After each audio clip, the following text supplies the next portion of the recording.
Hello there. I wanted to share my conversation with Dr. Michael Mann with you today. I'm dropping this on the first weekend of November, so I hope that you had a good weekend. I hope that you're doing well. There's a lot, obviously, always to discuss with a climate scientist, but whenever he's got a new book out, I want to talk a lot about it with him.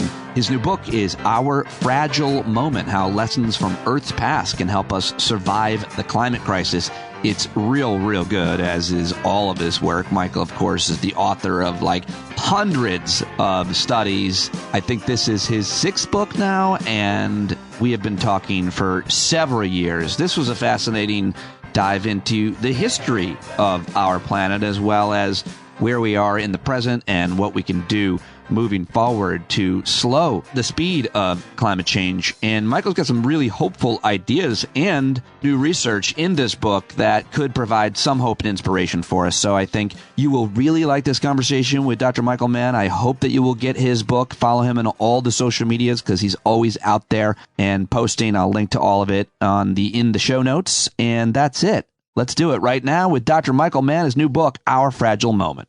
There he is, my old friend. We were just before I hit record talking about how old we are, how long we've known each other. We've been in this fight together for a long time. I'm so happy to see you. We both have gray beards. Have you ever? Mine's a little more salt and pepper. Yeah, mine is mostly white at this point. Have you ever thought about dyeing your facial hair?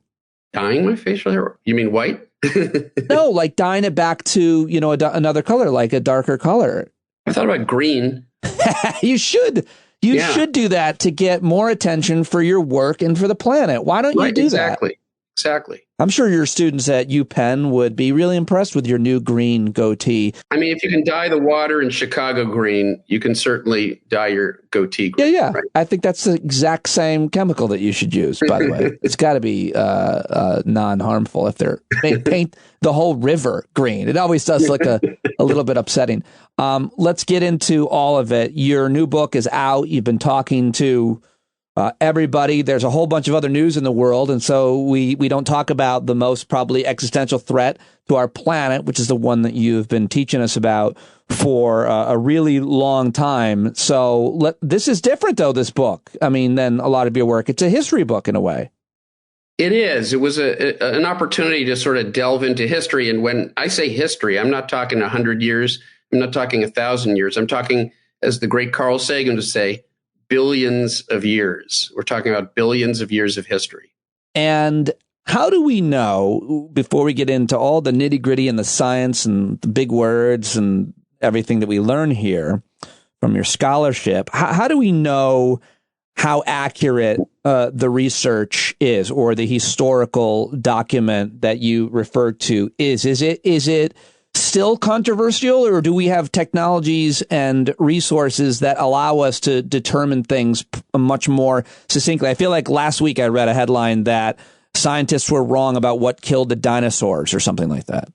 Oh, there's every week former New York Times science reporter Andy Revkin used to talk about the whiplash effect, where one week you hear chocolate's good for you, the next week there's a study that comes out that's bad for you. It's sort of like that. It's the whiplash effect. And, studies, press releases are always written because they want to promote their institution. University of Pennsylvania wants to promote the work that our faculty are doing. And so every study that we publish is, of course, the greatest thing since sliced bread and completely revolutionizes our understanding of everything. That's sort of the underlying dynamic. And the reality is that science, evolves far more slowly and smoothly, but it feels erratic because of the way that it's sort of characterized in the news cycle. So we do have, all sorts of evidence. We've got ice cores that take us back many thousands of years. And then we've got sediment cores, sediment at the bottom of the ocean. And we can look at, we look at the calcium carbonate, like limestone, the skeletons of dead creatures. We can look at their skeletons, and the calcium carbonate contains isotopes of oxygen. There are different isotopes of oxygen. It turns out that when you look at the makeup of the isotopes of oxygen in the shell of some, long dead calcareous organism, it tells us about what the temperature of the ocean water was at that time. It tells us potentially what the acidity of the ocean waters was at that time. We can look at oxygen, we can look at calcium, we can look at boron, we can look at all sorts of things, and we can reconstruct this puzzle of how the climate varied in the truly distant past. Well, the truly distant past, again, talking about billions of years, but as your book documents, the planet was a snowball, it was a volcano, it was really cold, it was really hot, and you go into why that was, and you talk about all of it and the science behind it, which makes it fascinating. So take me through, where do you want to start? I mean, we can't cover the whole book, but your book does cover the history of the planet's life, I feel. Yeah, I cover 4 billion years of Earth history in a couple hundred pages, and that's a challenge to do. But I focus on certain key events and time periods where we can really learn something valuable and interesting. And that takes us all the way back to, for example, the faint early sun paradox, which was first sort of put forward by the great Carl Sagan. And what he recognized back in the 1970s was that models of stellar evolution, like that tell us how the sun evolved over time, tell us that the sun was probably 30% less bright back then, 4 billion years ago, than it is today. And if you run a standard climate model and you turn down the sun by 30%, it tells you the planet should be frozen. And yet it wasn't. We had liquid oceans that were teeming with life at that time. And so the solution to that paradox was that the greenhouse effect had to be even greater back then, large enough to overcome the cooling effect of a dimmer sun. When you say teeming with life, what kind of organisms do you mean? Because when you're a scientist, you could be talking about anything from bacteria to vertebrate. Yeah, no, I'm talking about lizard people. No, I'm just kidding.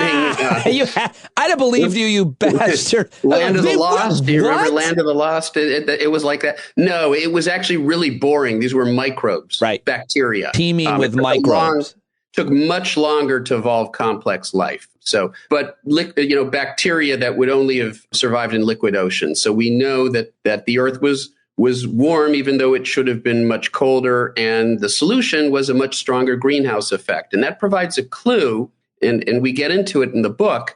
What's then remarkable is that the sun over time is getting brighter, and the greenhouse effect gets lower and lower in just such a way so as to keep the temperature of the planet within livable bounds. Is that a coincidence? Well, I argue it isn't. And that leads us to the so-called Gaia hypothesis, that life on Earth acts as sort of a self-regulatory force that helps keep the planet within habitable bounds. And that's an important theme in the book, because that means there's some resiliency. There's resiliency in the climate system, but there's also fragility. Both of those coexist. It's the idea that, I forget how you write it, but the planet is itself a living organism that is trying to stay alive, trying to evolve. Yeah, and that's the way it was sort of framed early on.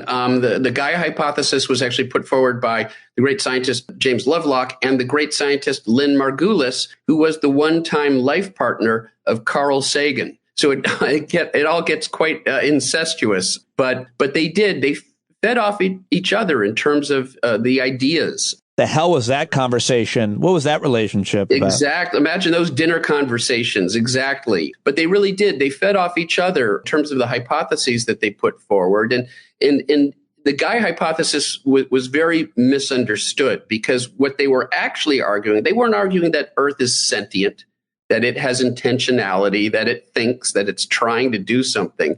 It's just that the laws of physics and chemistry and biology happen to work out in that way. They happen to work out in such a way that life does tend to have this restorative role on the Earth system to a point. You hit it too hard and it spirals off in one direction or the other. And that leads us to Snowball Earth, because Yeah, what happened? What created Snowball Earth? It got hit too hard.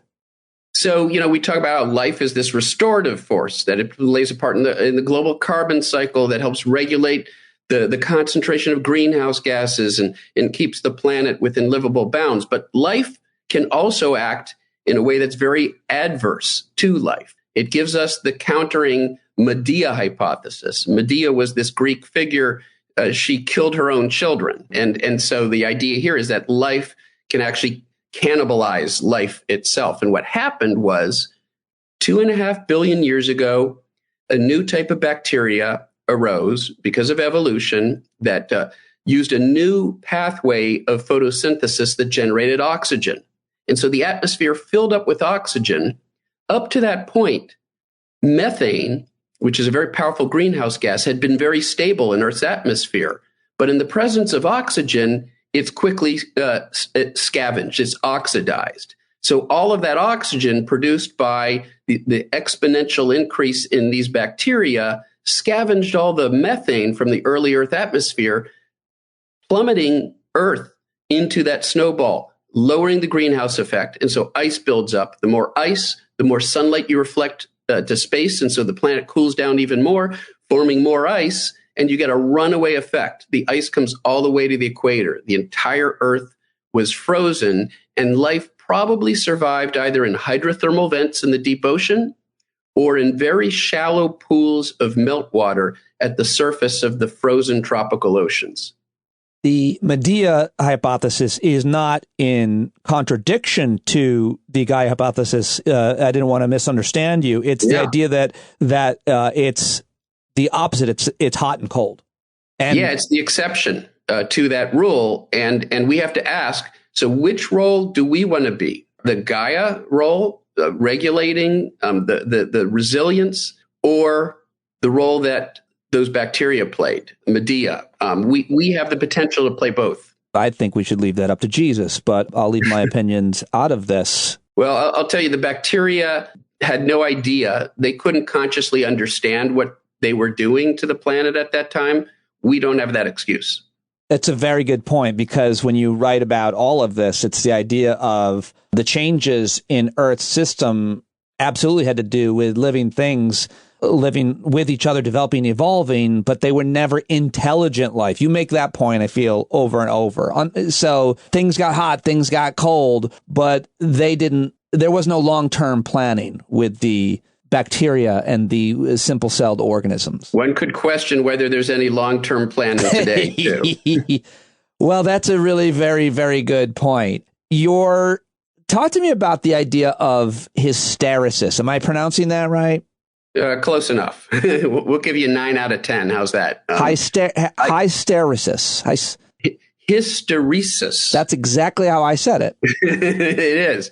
In fact, you might start a trend here. It's supposed to explain this idea that these kind of puzzling patterns that you're helping us understand, which, by the way, simple-minded folks simply rest on. The Earth was hot. The Earth is cold. We don't have anything to do with it. This is it. And I feel like your book helps educate us on why that is and what our role now is. So, well, hopefully that's what I'm striving to do. And there are some technical concepts I'm not afraid to get a little bit into, because I want people to have an opportunity to try to understand all this at a slightly deeper level than we usually encounter in these discussions. Sure. And so there are places where, I try to get a little bit into the depth of the science, but in a way that I hope is still engaging and that people can grasp onto. And so I do talk about this phenomenon of hysteresis, which is really important because, for example, it has to do with the question of, is the Greenland ice sheet doomed? And we've warmed up the planet. And if we go back, say, 3 million years ago, the last time that we're confident carbon dioxide levels were as high as they are today, and the planet was as warm as it is today, those ice sheets, or large parts of them, didn't exist, and sea level was much higher. And so you might look at that and say, does that mean that if we just keep carbon dioxide levels at where they are, we don't increase them any further, we are going to see massive sea level rise no matter what we do? And that's where the concept of hysteresis comes in. It has to do with path dependence. It doesn't just matter where the dial is set.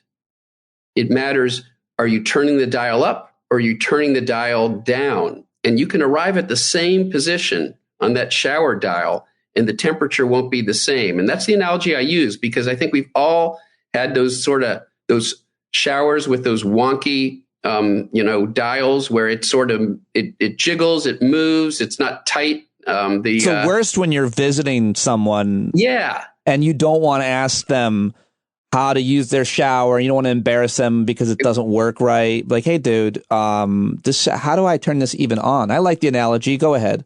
Yeah, no, exactly. And you know what I mean? You're turning it up and it's sort of loose and you sort of get it to the right temperature or you're close. It's a little hot. So you say, oh, I've got to turn it down a little.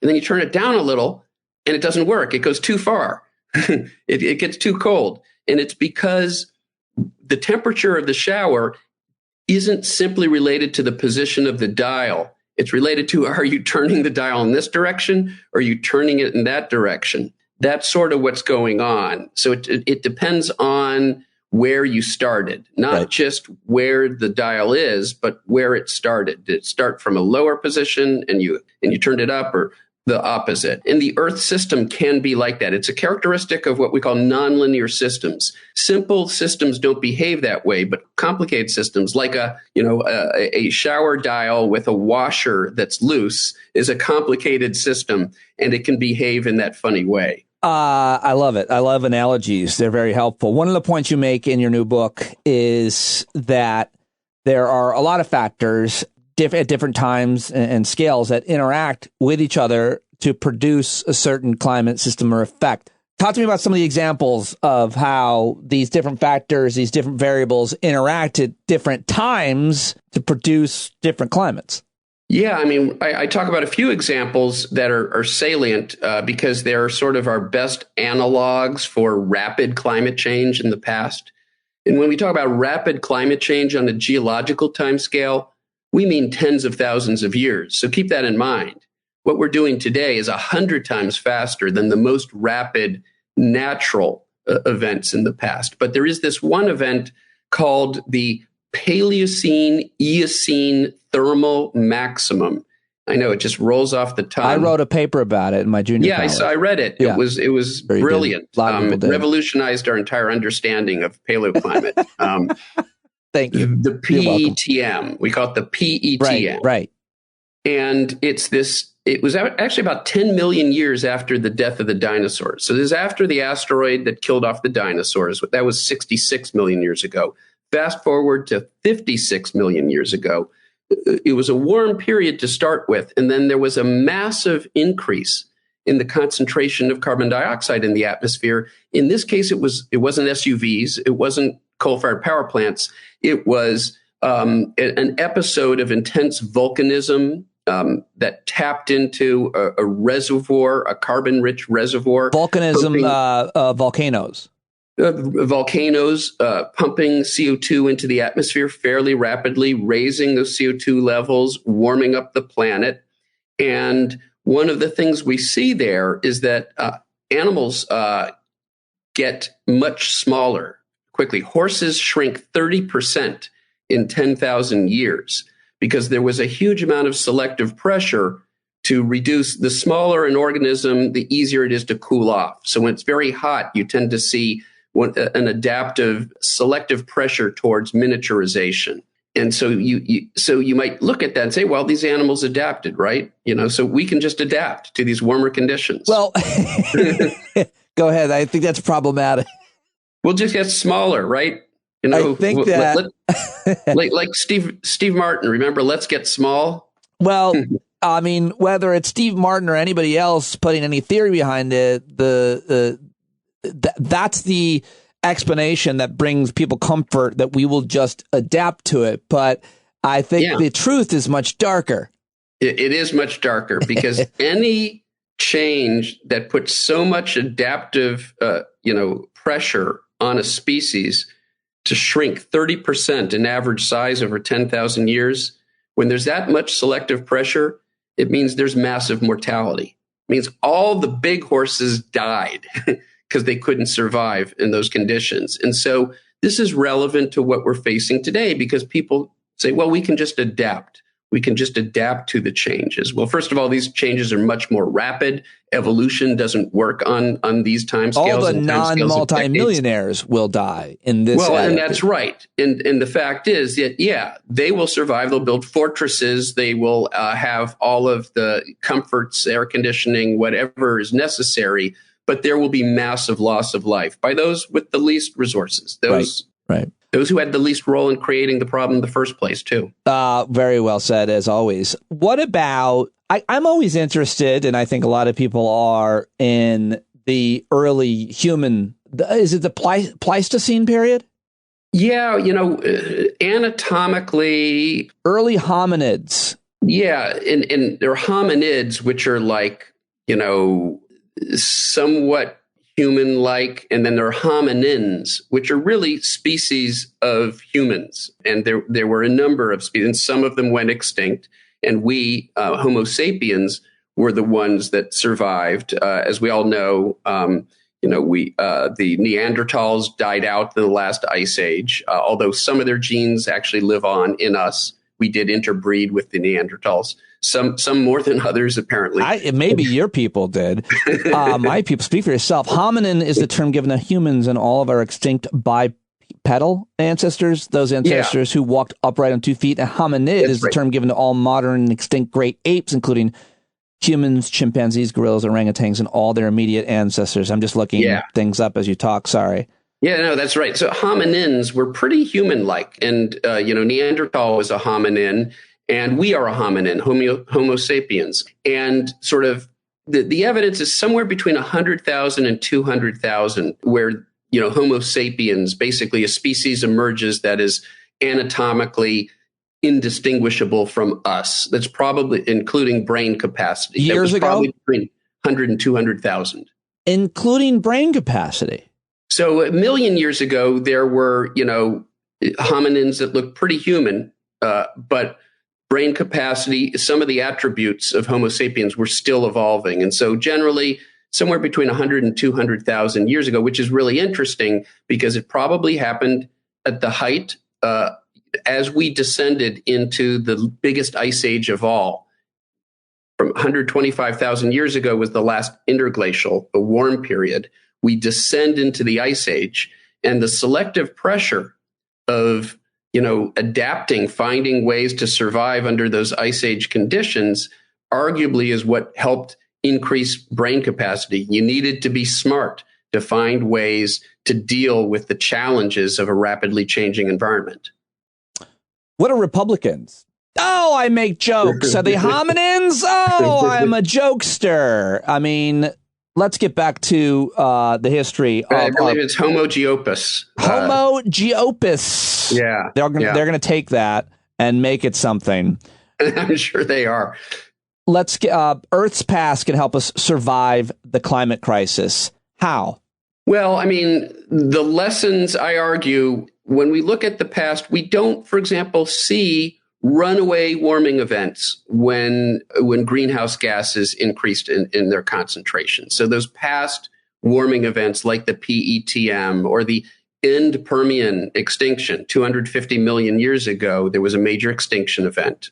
There was a fairly rapid warming. And what we see from those events is that, there wasn't runaway warming. And this one of the worries that you hear from sort of climate doomers is that we sort of set off this methane bomb in the Arctic, that we've warmed up the Arctic.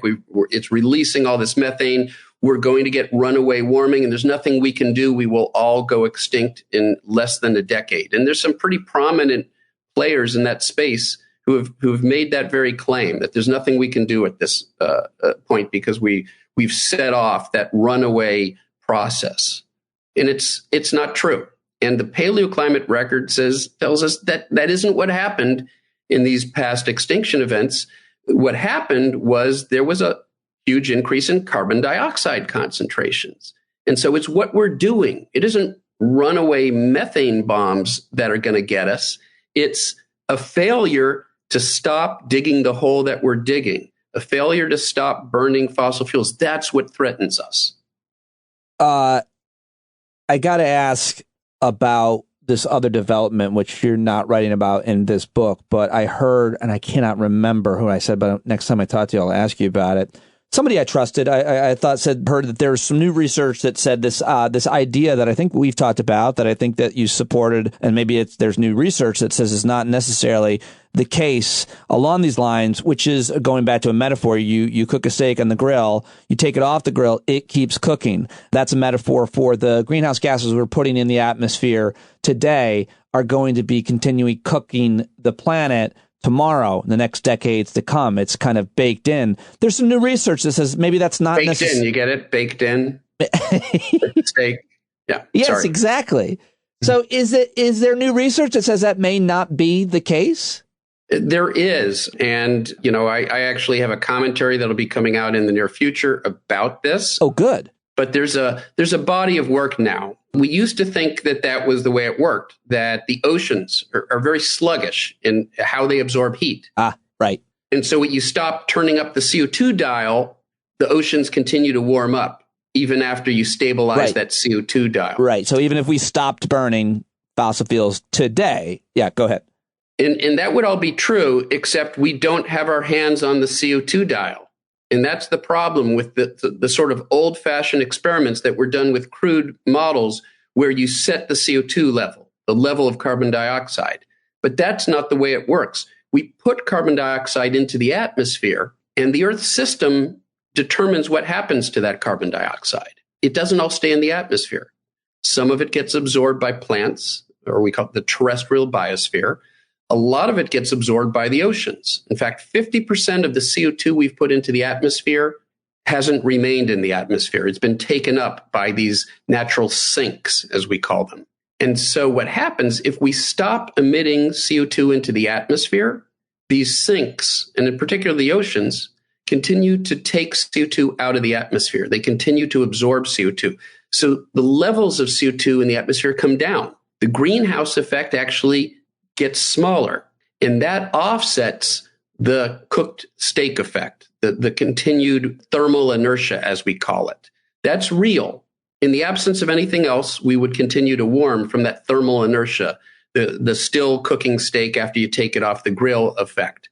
But that's offset by the fact that we're actually reducing the greenhouse effect. The ocean is reducing the greenhouse effect by taking CO2 out of the atmosphere. And so it offsets that. The two things, it's almost like magic. The two things basically cancel out almost perfectly. And so you don't get that. You don't get a continued warming. You don't get cooling. You get a flat line.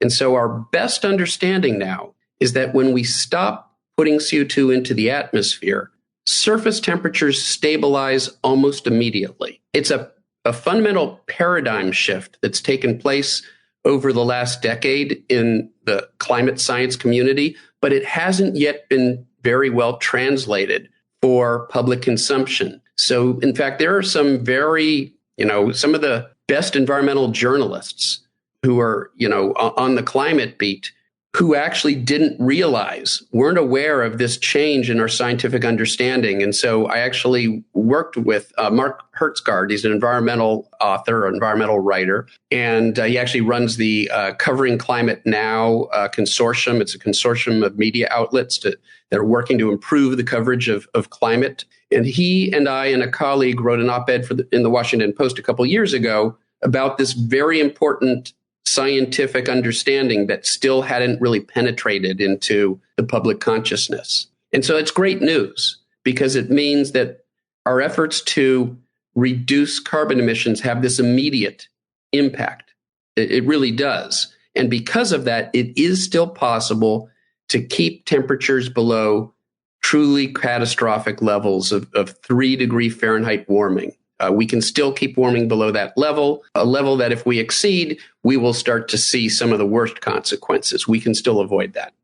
I love that hopeful message. Finally, in your new book, Our Fragile Moment, at the end, you write, there's no point beyond which we shouldn't keep trying to limit warming. Every fraction of a degree matters to the level of suffering climate disruption will rain down on us. Yeah. And I love that.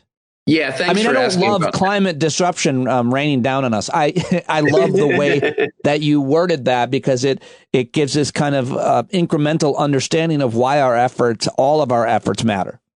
No, that's exactly right, Pete. And, here's the thing. We talk so much about, and I just did, right? I talked about 1.5 Celsius or 3 Fahrenheit warming as this level of dangerous interference.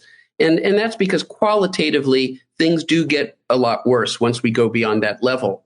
But think of it as an exit off of a highway. It's possible we miss the 1.5 Celsius exit. That doesn't mean we go all the way to Toledo. What it means, we get off at the next exit, right? We get off at the 1.6, because that's still a lot better than the 1.7, which is better than the 1.8. Every fraction of degree matters. Every fraction of a degree that we don't warm means less damage, less harm, less suffering. Very well said. Congratulations on yet another masterpiece of a book. I hope everybody goes and gets and reads this, adds this to their library, leaves it at their vacation home that they Airbnb out so other people can read it. I feel like that's the kind of book that you read it and then you leave it, all of your work, and then you leave it like as suggestively for a guest. You're talking about littering. I thought we were trying to be environmentally conscious here. I actually threw several of your books out my car window. See, it's undoing everything that we're trying to accomplish. Yeah, it does seem a bit contradictory to the mission, but what was I supposed to do? No, thanks so much, my friend. I really appreciate those kind words. Talk to you soon, pal. Thank you. Bye-bye. Well, there you have it. What do you think? Are you feeling a little bit better about things with a slight ray of hope that I feel like Michael provided, and having a better understanding of the history of the planet is never a bad thing. So I hope you appreciated that and liked it as much as I did. Go get Michael's book. Go support this podcast, which I post daily, sometimes more than daily, at patreon.com/Pete Dominic. Give a rating and review on iTunes, Spotify, and subscribe on all the rest of the social media platforms where I continue to post, because you have to. It's the name of the game. Thank you very much, Dr. Michael Mann. Thank you, as always, John Carroll, for the music, and I will talk to you tomorrow.